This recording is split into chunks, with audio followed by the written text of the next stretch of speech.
سبيل الدموع سبيل مريح تنهد يا صاحي كي تستريح. Assalamualaikum warahmatullahi wabarakatuh. Sahabat yang dicintai Allah, alhamdulillah wassalatu wassalamu ala rasulillah ya mab'ad. Semoga sahabat sekalian dalam kondisi sehat walafiat ya.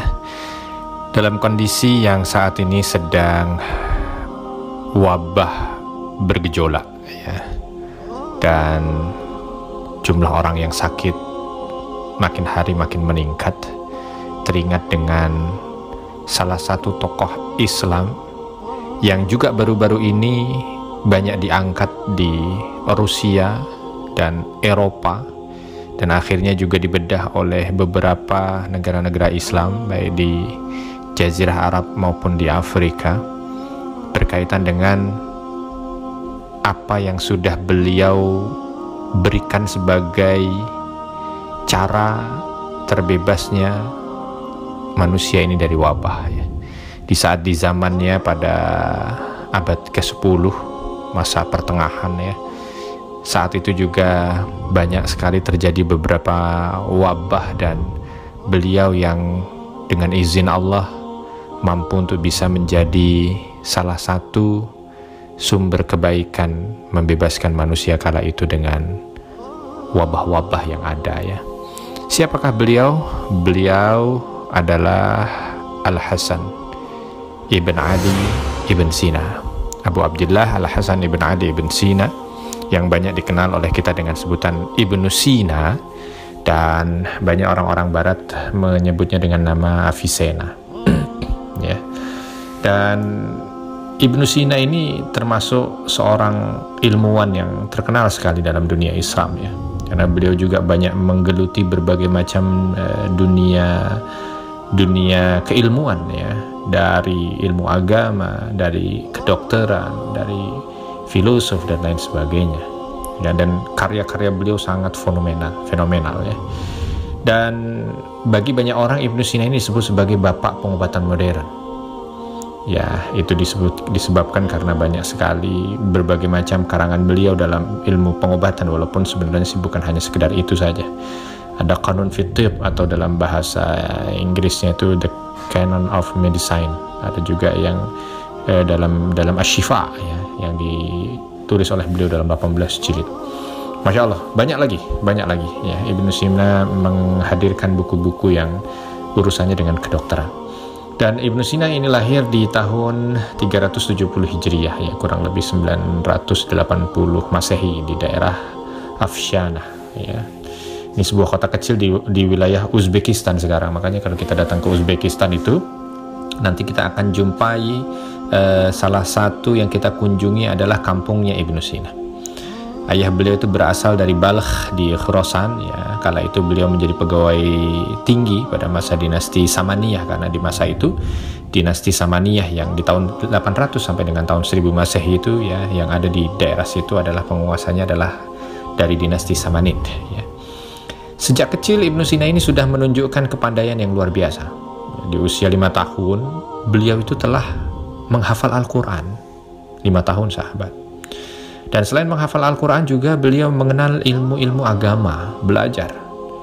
Dan usia belajar ketika membahas tentang ilmu kedokteran, karena kita bicara tentang Ibnu Sina dan kedokteran gitu ya, itu beliau belajar ilmu kedokteran itu baru dipelajari saat beliau itu usia pada 16 tahun. Artinya bukan dari awal. Dari awal beliau dididik oleh keluarganya dengan ilmu agama, menghafal Al-Quran, menghafal hadis, dan ilmu-ilmu agama yang lain ya. Di usia 16 tahun baru beliau mendekati ilmu kedokteran, atau mencoba untuk mempelajari ilmu kedokteran ya. Walaupun beliau tidak hanya belajar mengenai teori kedokteran, tetapi melalui pelayanan pada orang-orang sakit, langsung terjun mengobati orang sakit, membuat perhitungan-perhitungan pengobatannya sendiri, sehingga menemukan metode-metode baru dari perawatannya, dan itu dimulai dari usia 16 tahun. Dan profesinya untuk menjadi dokter itu setahun setelahnya, jadi belajarnya itu setahun gitu ya. Dan setahun setelahnya sudah menjadi dokter di umur 17 tahun. Dan kepopulerannya ini ya, beliau disebut sebagai seorang tabib atau dokter ini ketika berhasil menyembuhkan seorang penguasa dinasti Samaniyah kala itu, Nuh bin Mansur, tahun 970 ya. ya, Nuh bin Mansyur. Ketika penguasa dinasti Samaniyah ini sakit, banyak tabib yang hidup di masa itu, bahkan ahli di masa itu tidak berhasil untuk menyembuhkan penyakit sang raja. Tiba-tiba ada seorang pemuda usia 17 tahun ini dengan izin Allah mampu untuk bisa menyembuhkan sang raja. Dari situlah dia menjadi terkenal. Dan kala itu ketika raja ingin memberikan penghargaan, ya penghargaan itu meminta agar Ibnu Sina itu menetap di istana. Sudah, kamu menjadi dokter istana saja. Ya, paling tidak untuk sementara sang raja ini dalam proses penyembuhan. Tapi Ibnu Sina kala itu menolak dengan halus. Ya, tidak mau tinggal di istana, tidak mau menjadi dokter raja, tetapi menolak dengan halus. Nah, tapi sebagai gantinya agar tetap bisa tinggal di situ untuk memantau kesehatan raja, maka beliau meminta izin untuk tinggal di perpustakaan kerajaan. Yang di situ banyak sekali buku-buku kuno, ya. Dan itu diizinkan. Dan siapa sangka gitu ya, ternyata dari sanalah ilmu Ibnu Sina ini menjadi makin luas dan makin bertambah karena beliau hidup di perpustakaan itu. Sahabat yang dicintai Allah, Ibnu Sina juga selain terkenal sebagai seorang yang ahli dalam ilmu agama dan kedokteran, ya beliau juga banyak loh mendalami berbagai macam ilmu. Itu salah satu faedah atau hasil dari beliau tinggal di perpustakaan istana itu tadi. Beliau mendalami bidang matematika, logika, fisika, geometri, astronomi, filosofi. Bahkan pada usia 18 tahun itu Ibnu Sina mendapatkan predikat sebagai seorang fisikawan itu, fisikawan ya, ahli fisika itu. Masya Allah, luar biasa. Bahkan beliau juga mendalami berbagai masalah-masalah fikih ya, dan tafsir-tafsir ayat ya, tentunya tafsir ayat yang mendukung dengan ilmu-ilmu yang beliau dalami. Nah, ketika Ibnu Sina berusia 22 tahun, ayahnya meninggal. Nah, setelah kematian ayahnya ini, beliau mulai berkelana. Berkelananya itu antara dua, menyebarkan ilmu dan mencari ilmu yang baru. Menyebarkan ilmu, mencari ilmu yang baru. Ya. Tempat pertama yang menjadi tujuan beliau setelah ayahnya meninggal itu adalah daerah yang bernama Jurjan. Ya. Dari situ beliau bertemu di daerah Jurjan ini dengan guru yang sangat memberikan kesan pada beliau, ya, yaitu Abu Raihan Al-Biruni. Lalu beliau berguru kepada Al-Biruni. Nah, di sini ada cerita juga nih kaitan dengan masalah kaitan dengan masalah wabah, dan itu yang banyak sekali saat ini diperbincangkan di beberapa media di Timur Tengah, di Afrika, di Eropa, dan di Rusia yang tadi saya sampaikan ya. Karena begini, itu diabadikan oleh murid-muridnya, dan perbincangan itu ada dibuat sebuah film di Rusia gitu ya. Ini ketika ketemu Al-Biruni segera, karena sudah mendengar tentang bagaimana ketangguhan seorang Ibnu Sina gitu ya, dan ternyata dia ingin belajar menjadi muridnya, maka senang luar biasa Al-Biruni kala itu, yang kala itu juga sudah menjadi tabib terkenal gitu. Maka ketika datang Ibnu Sina ini, Al-Biruni mau menjabat tangan Ibnu Sina ini, tapi Ibnu Sina tiba-tiba menolak. Ibnu Sina tiba-tiba menolak dan menjauh dari Al-Biruni, lalu berkata kepada Al-Biruni, "Ya Syekh, aku datang dari daerah jauh, dan baru saja beliau juga itu selesai membuat daerah itu yang sebelumnya terkena wabah itu terlepas dari pandemi gitu ya. Beliau minta agar, karena tidak datang dari daerah yang sehat, tidak datang dari daerah yang baik, maka beliau minta agar dia itu diperbolehkan ganti baju dulu. Diminta ganti baju. Al-Biruni kala itu masih belum tahu dengan baik gitu. Ya, akhirnya ya sudah, berikan baju yang baru. Sebelum beri baju baru, aku minta supaya aku mandi dengan dibubui air cuka. Hah? Makin bingung lagi kan? Ya udah, kasih lagi. Akhirnya mandi dengan air cuka. Sudah pakai baju baru, lalu sebelum itu dia minta cuka lagi untuk cuci tangan terlebih dahulu sebelum dia berjabat tangan dengan calon gurunya itu tadi, Al-Biruni. Maka ketika semua prosesi itu dilaksanakan baru berjabat tangan, lalu Al-Biruni bertanya kepada Ibnu Sina, ini apa? Ini tradisi daerah mana yang kau lakukan itu? Ya, ini adat kerajaan mana yang sedang kau lakukan gitu kan? Pertanyaannya begitu. Tapi Ibnu Sina menjawab bahwa ini bukan adat ataupun kebiasaan, tapi ini adalah bahasanya formulaku gitu bahasa kita ya, karena kan beliau terkenal dengan terobosan-terobosan modern yang kala itu bisa membuat banyak penyakit-penyakit disembuhkan.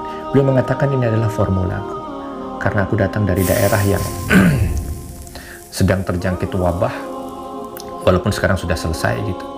Maka aku berjumpa denganmu, aku tidak tahu di jalan apa yang menghinggapiku ya, dari segala macam bentuk buruk-buruk makhluk, bahasa kita sekarang mikroorganisme, baik virus ataupun bakteri gitu ya, maka aku akan mensterilkan diri baru berjabat tangan agar aku tidak menularkan penyakit kepadamu. Al-Biruni mendengarkan ini makin lebih tertarik lagi dengan Ibnu Sina gitu ya, dan akhirnya disitulah diletakkan panduan-panduan yang didasarkan pada hadis-hadis Nabi Shallallahu Alaihi Wasallam ketika terjadi wabah.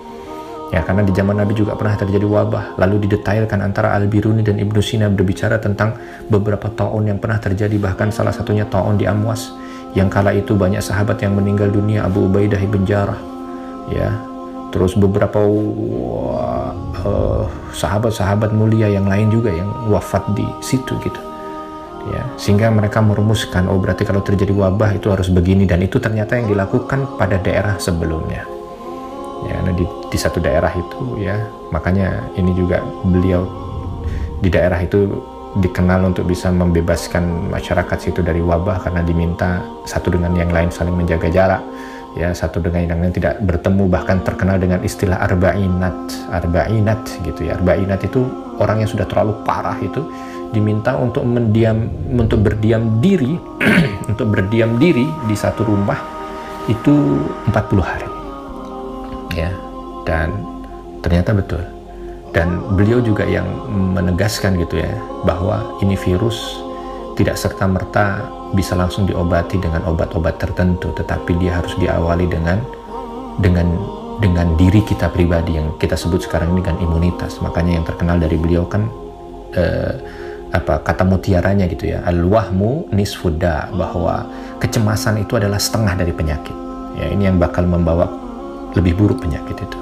Wal itmi'nanu nisfud dawa, dan ketenangan itu adalah setengah dari pengobatan. Maka ketika mereka itu menjalani arba'inat itu, diminta untuk berdiam diri 40 hari itu, mereka diminta untuk tenang.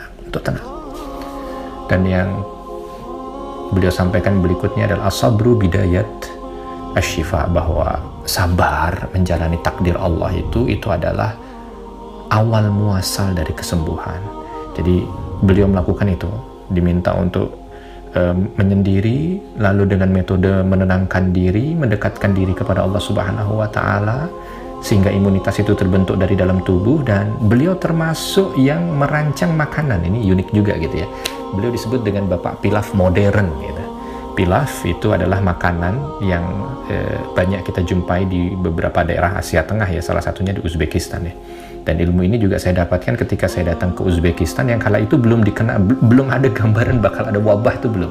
Tapi ketika datang ke kampungnya Ibnu Sina ini, diceritakan tentang bagaimana cara masak nasi pilaf ini dan bagaimana beliau mengatasi wabah yang terjadi di kampungnya kala itu. Jadi teringat lagi gitu bahwa metode arba'inat, metode minta cuci dengan cuka, metode termasuk ketenangan hati ya, bahkan makan bertahap. Beliau mengajarkan bagaimana ketika orang makan itu tidak langsung mencampur ini dengan ini, dan ketika minum dijeda dengan nasi, ketika ini dijeda dengan tidak boleh langsung ada ketukan. Ini ternyata Masya Allah luar biasa, yaitu yang terus dipakai oleh masyarakat setempat untuk bisa membuat mereka senantiasa mampu dalam kondisi sehat gitu. Nah, termasuk salah satunya nasi pilaf ini ya. Nasi pilaf ini walaupun memang bukan beliau penemunya, karena beliau juga sebutannya adalah bapak pilaf modern ya, artinya beliau yang membuat ulang gitu ya. Nasi pilaf disesuaikan kala itu ketika terjadi wabah ya di daerahnya, sehingga orang diminta makan itu semuanya. Dan ketika makan itu ternyata ya dengan izin Allah, makanannya itu karena memang makanannya itu banyak sekali rempah ya, makanannya itu terdiri dari beberapa makanan yang secara teori itu memang menghambat bahkan membunuh gerak virus gitu ya, sehingga makanan itu ya nasi, bawang, rempah-rempah, wortel ya, dan berbagai macam bentuk makanan daging gitu ya, yang akhirnya justru orang yang menjalani arba'inat itu orang-orang yang dia itu sedang dalam kondisi karantina bahasa kita, ya, itu sehat dengan sendirinya karena dia mengkonsumsi makanan itu. Dan kali itu memang sengaja memang betul-betul Ibnu Sina memasak dengan tangannya sendiri gitu ya. Makanya sekarang orang masak itu dalam jumlah besar terus. Nasi pilaf itu tidak jarang dibikin dalam jumlah kecil, karena memang awalnya dulu nasi pilaf dibuat oleh Ibnu Sina itu selalu dalam jumlah besar. Maka jangan heran sekarang itu nasi pilaf sekali dibuat bisa buat 1.000 orang, bisa buat 1.000 orang, karena memang kala itu dimasaknya seperti itu. Walaupun nasi pilaf bukan hanya sekedar awalnya dari Ibnu Sina, karena Alexander the Great pun kala itu ketika tahun berapa dia? 30 ya sebelum Masehi kan, kurang lebih ya, itu ketika datang dan menaklukkan daerah Asia Tengah itu terkesima dengan makanan yang ada di sana, termasuk salah satunya adalah nasi pilaf yang dibawa gitu ya. Akhirnya dan diperkenalkan kepada orang-orang di sana karena dia merasa ketika makan itu berbeda. Ya, ketika dia datang dari negerinya, datang ke Asia Tengah harus berkali-kali makan, tapi begitu makan nasi pilaf itu ketika pulang ke negerinya hanya beberapa kali makan, dan akhirnya justru membuat badannya itu nggak tahu, terasa sehat gitu aja, terasa bugar. Maka itu juga yang dipakai oleh Amir Timur ketika dia ingin bergerak menuju ke Ankara, ya, yang akhirnya diminta untuk dimasakkan itu adalah nasi pilaf itu. Dan terbukti ketika berangkat ke sana dan prajuritnya itu berbekal nasi pilaf itu, ya kekuatan yang mereka miliki itu tidak seperti kekuatan ketika mereka makan makanan biasa yang mereka makan. Dan itu didasarkan pada apa yang dibuat oleh Ibnu Sina, Amir Timurnya. Kalau Alexander kan tidak lain ya, tapi Amir Timur karena hidup setelah Ibnu Sina maka didasarkan pada apa yang ada pada Ibnu Sina. Dan itu yang ada pada Ibnu Sina, sahabat sekalian. Jadi kita perlu sedikit berbahagia dan berbangga karena ternyata ini adalah ilmuwan abad pertengahan, karena ini tahun 900-an ya, yang memang diakui bukan hanya di dunia Islam, diakui di dunia pengobatan Barat. Bahkan beliau juga akan disebut sebagai bapak dokter abad pertengahan ya. Artinya banyak sekali ilmu-ilmu yang diambil, baik ilmu bedah, ilmu apa tadi yang saya sampaikan, karena beliau itu seolah out of the box di masanya gitu. Ketika orang memang belum mengenal tentang anatomi tubuh, beliau sudah menyusun, bahkan beliau menyusun hubungan dari rambut sampai dengan kuku di tubuh manusia ini, itu lengkap dalam kitab beliau ya. Masya Allah, itulah dia Ibnu Sina ya. Dan mudah-mudahan ini sebagai pembuka saja, dari situ juga nanti bisa sahabat perdalam lagi dan kita juga bisa merujuk dan melihat kembali di masa pandemi ini dari apa yang pernah ditorehkan oleh Ibnu Sina, maka kita harus juga mengikutinya, bagaimana kita menjaga kebersihan diri itu yang utama. Lalu setelah itu bagaimana kita menjaga yang pertama yang disampaikan oleh beliau adalah jiwa ya, jaga jiwa untuk tetap tenang, jangan pernah jiwa ini stres gitu ya, yang akhirnya justru menurunkan imunitas tubuh ya. Jaga ketenangannya dengan apa? Dengan memperbanyak ibadah kepada Allah Subhanahu wa taala, karena Allah menyampaikan ala bidzikrillahi tatmainnul qulub, bukankah dengan berzikir hati ini akan menjadi tenang? Maka kunci utama adalah menenangkan jiwa dengan mendekatkan diri kepada Allah. Bahkan Ibnu Sina juga pernah dalam beberapa goresannya menyampaikan ini semua adalah takdir Allah yang semua akan berakhir baik. Apapun itu adalah akhirnya baik. Nah, itu yang harus ada pada diri kita. Setelah itu yang diajarkan juga oleh Ibnu Sina adalah menjaga bugarnya, vitalitas tubuh gitu ya. Jadi bukan berarti kita langsung harus meringkuk gitu ya, tidak, tetapi kita harus olahraga, membuka atau membuat tubuh ini memberikan perlindungan dari dalam ya, olahraga yang baik gitu kan. Kalau kita ini di Indonesia banyak sekali sinar matahari ya, ternyata itu bisa efektif juga untuk bisa meningkatkan penjagaan tubuh. Ya sudah, kita laksanakan. Jangan, karena fisik manusia itu kan fitrahnya bergerak ya bergerak, jangan cuma diam saja. Setelah itu juga beliau menekankan tentang makanan. Makanlah, konsumsi makanan-makanan yang sehat, makan makanan yang menunjang. Jangan justru di masa pandemi ini banyak makanan-makanan yang mengandung toksit kita makan, makanan yang mengandung racun kita makan gitu kan. Kita banyak mengkonsumsi makanan-makanan yang baik buat tubuh kita, wabil khusus di masa pandemi ya, segala macam kebaikan ya. Boleh ditunjang dengan vitamin-vitamin tentunya, karena memang zamannya sudah berubah kan ke arah yang lebih modern. Nah, setelah itu ya, kalau bahasa sekarang itu protokol kesehatan, kalau bahasanya Ibnu Sina itu adalah mengikuti apa yang sudah diarahkan oleh Nabi. Bagaimana ketika terjadi wabah Judam Baros ya, kusta di masa Nabi mengatakan la tudimun nazar, jangan kau dekat-dekat dengan banyak memandang, artinya kita menjaga jarak ya, kita jaga jarak. Ya kalau kita sakit kita karantina, karena memang Nabi mengatakan begitu, jangan kamu masuk ke daerah yang di dalamnya ada wabah, dan jangan kamu keluar kalau kamu sedang di daerah yang ada wabah. Dan itu dah terjadi antara Umar bin Khattab radhiyallahu anhu dengan Abu Ubaidah bin Jarrah. Ya, dan setelah itu banyak berdoa kepada Allah Subhanahu wa taala, mensyukuri nikmat dengan sakit itu. Ternyata ya Allah, ternyata luar biasa bahwa kenikmatan Allah yang Allah berikan pada kita itu begitu banyak.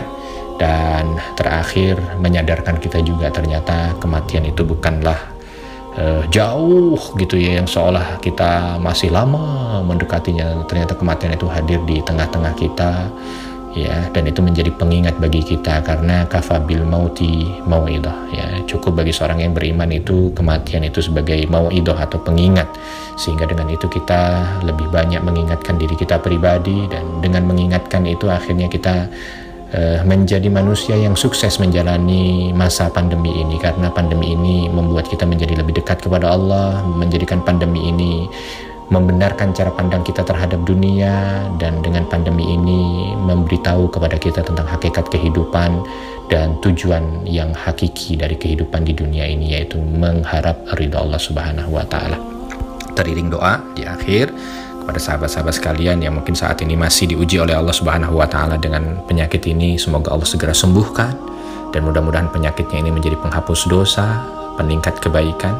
Bagi sahabat-sahabat kita yang sudah ditinggal keluarganya, rekan terdekat dan sahabatnya, mudah-mudahan mereka semua wafat dalam kondisi syahid, yang insya Allah ini akan menjadi kebaikan tersendiri juga untuk almarhum. Dan bagi kita yang saat ini sedang sehat, syukurilah anugerah yang terbaik yang Allah berikan pada kita saat ini dengan melakukan hal-hal yang terbaik, dan mudah-mudahan kita senantiasa dijaga dalam kesehatan, dan insya Allah kita menjadi hamba Allah yang sehat jasmani rohani, sehat dan afiat. Sekian dari saya Arifin Nugroho. Subhanakallahumma bihamdika asyhadu an la ilaha illa anta astaghfiruka wa atubu ilaik.